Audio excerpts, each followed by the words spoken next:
Hello, dear fans, friends, and subscribers of Cricket Happenings. Welcome back to your favorite show, the Cricket Happening Show, with your host, Ram. First, dear friends and subscribers, I do apologize that I couldn't. And today, what I'm going to do, without any further ado, we are going to have a look at this that happened yesterday.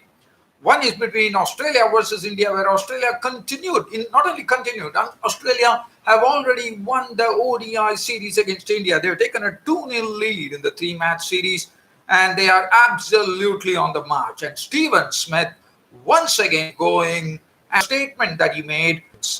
So Australia, once again, challenging India with a huge total. That was one. But at the other end of the Tasman, it was parts of the park there, playing in a 3 to hit a 51 ball 108 to help New Zealand raise a score of 238 for 3 of their 20 overs. And the West Indies lost the match by 72 runs. And Devon Conway continued to impress. And he definitely is being wrapped Conway with some very, very impressive stroke making, which I'll be talking about. So everything will be in a brief manner because I'll be covering 3 matches. And today we had one more match, the T20. So England have also done, I think it's, if I'm not wrong, it's a series. I'm just going to have a look at it. And yes, so England have also won the T20 series, as they also took a 2-0 lead, with England winning the match by 4 wickets. But this match was much better, where England won and took the lead in the T20 series. Well, we are going to have a look, but I'm definitely going to start. And also, we'll have a look at the Lankan Premier League, where there was a sort of a blitzkrieg knock from Andre Russell. You all know that Andre Russell is absolutely capable of flaying the bowling to all parts of the park, and that's what he precisely did in the Lankan Premier League, where the match was reduced to just 5 overs, where the Colombo Kings, who are definitely on a very good run here in the inaugural Lankan Premier League, ran on to a score of 96 for 1, with Marshall smashing, I think it was a 12 ball or a 13 ball 50, and the Gladiators, the side led by former Pakistan captain Shahid Afridi, lost the match by 34 runs. But we will jump into that later. But let's get first into the Australia versus India game, which was played at the Sydney Cricket Ground. So looking at the card there, if you look at the card there, Australia once again, one saw that early in the when the match started, we saw Mohammad Shami and Jasprit Bumrah being very luckless, as the ball was really falling in no man's land when David Warner and Finch were in action. If you look at the card of the Aussies, they racked up 389 for 4, so they went one better than the previous one there. As you remember, they scored their highest ever score against India in ODIs when they won the first ODI. But this second ODI, they went far better. They scored another 15 runs more to rack up a score of 389 for 4. If you look at the card there, once again, David Warner and Aaron Finch providing a tremendous start to the Aussies. And that was the real bed on which the other Australian batsmen capitalized. And that's when you have a start of 142 runs in 22.5 overs. That was precisely the case. If you look at the contributions, Warner was superb with his batting, 83 of 77 deliveries, which included 7 fours and 3 sixes. He was run out by Shreyas Iyer. Aaron Finch making 60 of 69, 6 fours and 1 6. One thing that I would like to say here, as far as the Aussies batting is concerned, approach from the Aussies is because they have not allowed any single bowler to settle, whether it be Jasprit Bumrah, whether it be the spinner. And what they are doing best is showing real intent. You saw David Warner trying to in the no man's land. Yes, they definitely had a bit of luck running with them, but that is something you definitely needed. And that's what precisely happened as David Warner. And what I'm seeing here, the different approach that the Aussies are having, David, that the only way to really blunt the Indian bowling, which does not have a lot of teeth. The Aussies have really bowling, have no honor and Finch, took their chances. They showed a lot of intent, whether it be David Warner on Finch or any batsman. I think what one has seen in this particular ODI series from the Aussies is a different approach, and that is full intent. That's what they have been showing. So Warner 83, Finch made 60 of 69 deliveries, 6 fours and 1 6 in that.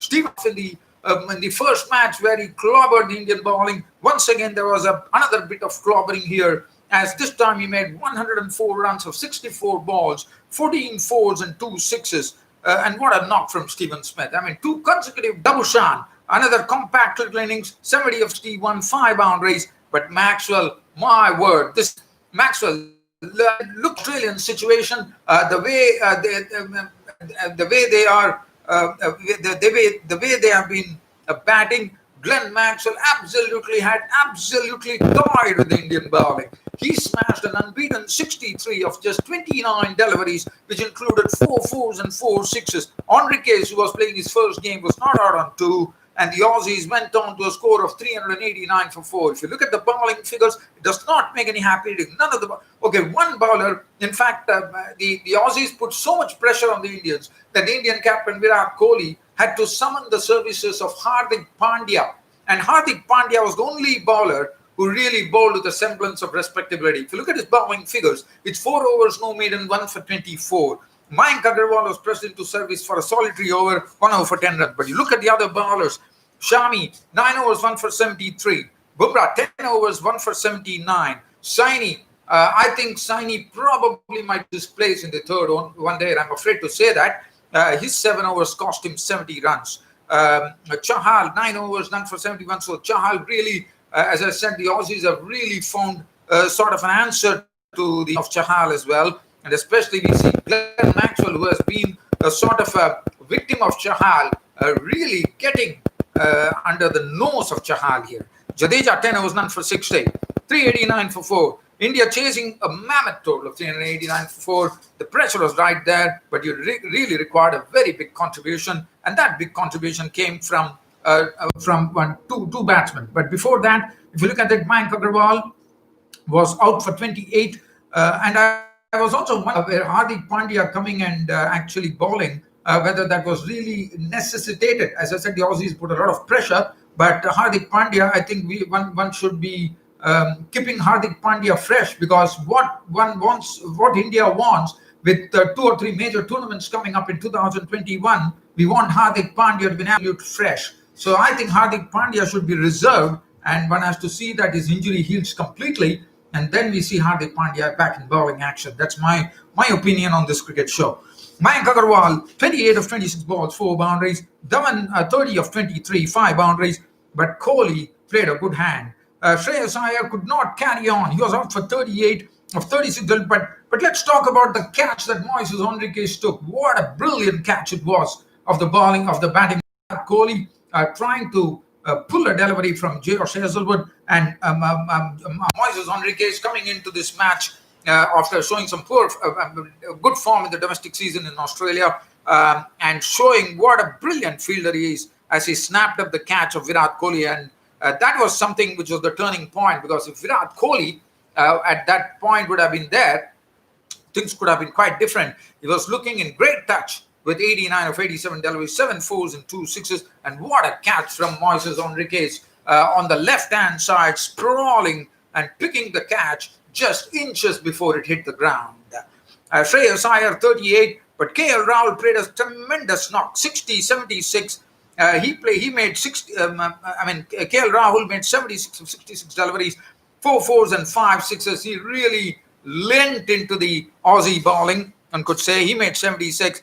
Hardik Pandya was there, but the hope was there. But Pandya this time was out for just 28 runs of 31 balls. And then it became Jadeja definitely played a very good cameo, but that was really not enough with the score.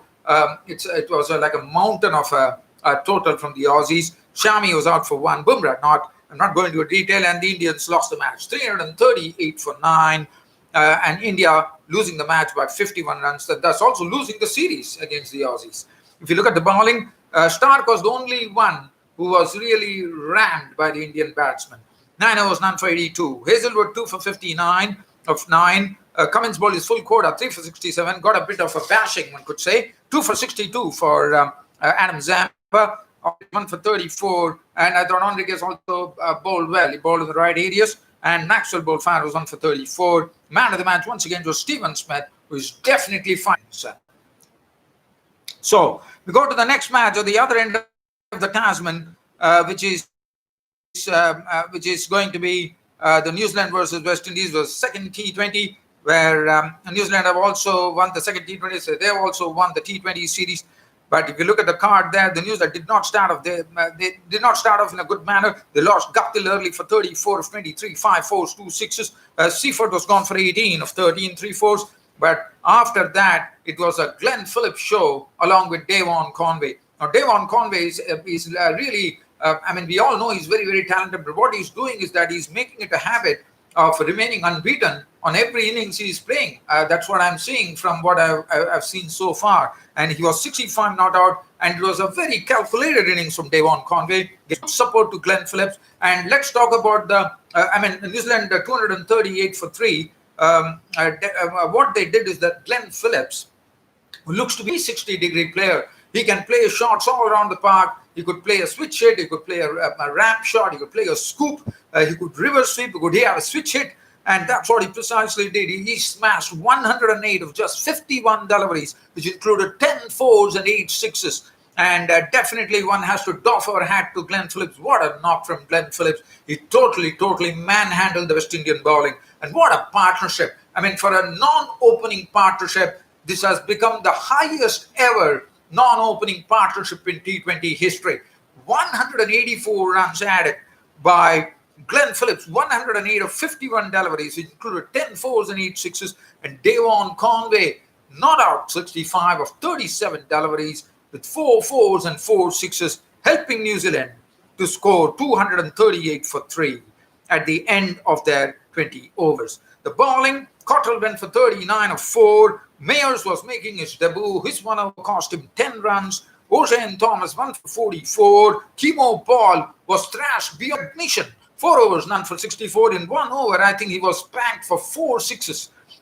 Fabian Allen, 3 overs, 1 for 35. Kieron Pollard, 3 overs, no maiden, 1 for 33. Roman Powell, 1 over, none for 9. So New Zealand 238 for 3. Definitely a daunting total for the West Indians to chase. We all know West Indians have the powered brand of cricket. Fletcher started off in fine fashion. There were a lot of sixes that rained from the West Indies bat as well, but they went down swinging. Fletcher out for 20 of 14 deliveries, 2 fix. He was run out Phillips. Brendan King was yorked the very first ball that he faced from the tall Kyle Jamieson, who yorked him for a knot. Hetmyer could not force the pace. He was out for 25 32, 2 boundaries. Kyle Mayers was making his debut, hit 2 sixes in a sweet little knock of 20 of 14 deliveries out to Nation. Nicholas Pooran could not resist. I mean, there was no other go for the West Indies but to really put the bat on the ball. They were throwing their bats around. Pooran was out for 4 balls with 1 6. Pollard did his bit, what he could, but we needed Pollard to stand in for quite some time, but that was not to be. He was gone 28 of 15, 4 sixes included in that. Powell was bowled by Ferguson for 9. Fabian Allen, 15 of 11, 2 sixes. Timo Paul, 26 of 18, unbeaten runs. Cottrell won. 166 for 9 was the final tally for the West Indians, and the New Zealand won the match by 72 runs. If you look at the bowling, Tim Southee, 4 overs, 1 for 49. Kyle, metronomic accuracy, 4 overs, no maiden, 2 for 15. Ferguson, 4 overs, 1 for 22. Santner had 41 runs taken of his 3 overs with 2 wickets besides his name. He's Sodhi, 4 overs, 1 for 26. James Neesham, 1 over. And Phillips for his smashing innings of 108 of just 51 deliveries. Now, from here, so there, the New Zealanders have already clinched the T20 series. Now we go on to another T20 series which happened, and here also it is the same thing that has happened within South Africa and England, where England have also won the T20 series against the South Africans. So let's have a look. Let's have a look at the England South African scoring card there. So let's go and have a look at the South Africa-England match. As I said, England-South Africa. We are looking at the scorecard here between England and South Africa, and England winning the match by 4 wickets. So I'm going to skim through this, dear fans and subscribers. Let's have a look at what comes on. So South Africa, the South Africans were the ones who backed it first. They definitely struggled. The England bowling was absolutely up to the mark. 146 for 6 was what they got in 20 overs. Bahuma 13 of 10 balls, 2 fours. Quinton de Kock 30 of 18, 3 fours, 1 6. Started off in a very brisk fashion. Hendricks 16 of 18, 2 fours. Duplessis 11. So they were definitely a bit of a bother. But then they definitely had a very sort of a measly contribution coming in from Van der Dussen, 25 out of 29 deliveries, no 4, no 6s. Klaassen was out for 7. Lindy clubbed 29 of 22 fours, 1 6. And that was the reason that South Africa could come and have a defending target of 146 for 6 on the board. If you look at the bowling, Curran definitely leaked runs today. His 2 overs went for 24, but Geoffrey Archer was on the money. Tom Curran went for 37 of 4. Jordan 1 for 29. Adil Rashid 4 overs 2 for 23. Stokes 2 overs, none for 14. Adil Rashid looked good. He picked up 2 important wickets, one could say. So 147 was the target, and England definitely were stretched today. It was not so easy for them to get to the victory. They had a bit niggled. Jason Roy once again, this time not falling to the spinner lead, and once again Quinton de Kock adopting the same approach that he adopted by bringing the left-arm spinner Lindy, and Lindy could not get wickets, but definitely he bowled well. 4 overs, none for 27. Jason Roy, for a change, did not fall to the spin. He fell to the bowling of Ngidi. Jason Roy definitely continues to struggle. It was a skier. He tried to go for a cross-headed stroke, and Klaassen took the catch. He was gone 14 of 19, 2 boundaries. Shamsi really was the key here. From a score of 25 for 1, Shamsi reduced. Shamsi the spinner, reducing the England team here by picking 3 wickets. First, he got Butler. Butler was absolutely beaten by the drift that he got in the bowling, and clean bowled Jos Butler. And then he inched the sweep stroke from the bat of Jonathan Bairstow and Ben Stokes. And both were out for 3 and 16 respectively. Shamsi was the one who took he used the sweep shot, and then it was to the England captain with David Mallon at the crease. Now, David Mallon, as you know, he has been hitting those 50s, and this was his 950 in 18 T20 matches. As Mallon made 50, Van Mallon was the one who guided them. It took them close to win, one could say, Mallon. And Mallon definitely, one wanted Mallon to be waiting at the crease, and that's what he precisely did. He was the man of the match with 55, 40, dealt with 7 fours and 1 6, which enabled the Englishmen win this match. As I said, they were a bit stretched here. Sam Curran was bowled with a batter for 1. The England captain not out 26 of 17. That was the end of it. And Jordan was out for 3. 147 for 6. England taking the T20 series. And they won the match by 4 wickets. Lindy done for 27. Rabada 1 for 25. Norje coming into this was a breath of fresh air. He did a good job. In fact, he tightened up things. 4 overs, none for 21 for Henry Norgay. Lungi Giri was extremely costly. 2 for 51 of his 4 overs. Shamsi absolutely superb with his bowling. 4 overs, no maiden, 3 wickets for 19 runs. And if you look at it, we are talking about the 3-match series. So everywhere what we have seen is that Australia won the ODI series against the Indians. The South African, England have put it across the South Africans in the T20 series. The West Indians the New Zealanders have actually put it across the West Indians in the T20 series. So very interesting. Now, these are 3 matches, and I just want to cover in brief one thing about the Lankan Premier League, because Lankan Premier League is also a sort of a very good Premier League that is happening. As you know, it's the inaugural Lankan Premier League. There's been a lot of excitement, absolutely. And one thing that I would like to talk about here, and the reason I want to talk before I leave this cricket show, dear fans and subscribers, is for the reason that this was a rain-truncated match. The match was reduced to 5 overs between Colombo Kings and Gal Gladiators. And the Colombo Kings made 96 for 1 of 5 overs. But the man who could make that possible, none other than Andre Russell, who was told to open the innings. And what an innings from him. He smashed 65 unbeaten runs of 19 deliveries, 9 fours and 4 sixes, went on to score the fastest T20 50, I think of maybe 13 balls for the ball. I'm not really sure. I have to confirm that. But and then 96 for 1. He clubbed Mohammad Amir for a lot of runs. Fernando went for runs. Afridi also went for runs. And Gal Gladiators find they're going tough. They finished at 62 for 2. Even though Azratul Azizai, the power hitter, was out for 6. And Shahid Afridi himself promoting himself in the batting order, coming in at 1 drop and 12 of 6 balls, he was gone. But then it was difficult. Azam Khan, the son of the former Pakistan wicketkeeper, Moin Khan, was. One thing I can talk about Azam Khan, he looks to be definitely following in his father's footsteps. And I saw his skipping, even though he's a sort of a rotund frame that he has, I thought he's doing a good job behind the sticks, Azam Khan. 10, not out 10 of 3 balls, 1 4, 1 6. And well, dear fans, subscribers, I don't think I would have much time to even dwell on anything else.